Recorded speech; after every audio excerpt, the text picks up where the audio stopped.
En 1997, le meilleur joueur de tennis du monde sniffait de la Crystal Meth dans son salon. Et ce n'est pas le plus horrible dans cette histoire, parce que le plus scandaleux, c'est ce qu'il a fait après.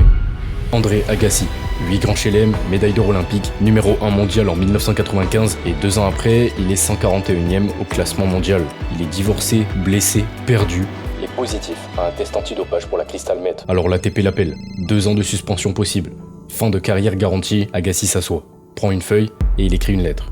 Dans cette lettre, il dit qu'il n'a jamais voulu prendre de la drogue, que c'est son assistant, qu'il appelle Slim, qui a contaminé son soda à son insu. Il sait que c'est un mensonge. Il l'écrira lui-même, 12 ans plus tard, dans son autobiographie. Mais voilà, ce que personne ne t'a jamais dit sur la suite. Agassi aurait pu s'arrêter là, mais il ne s'arrête pas.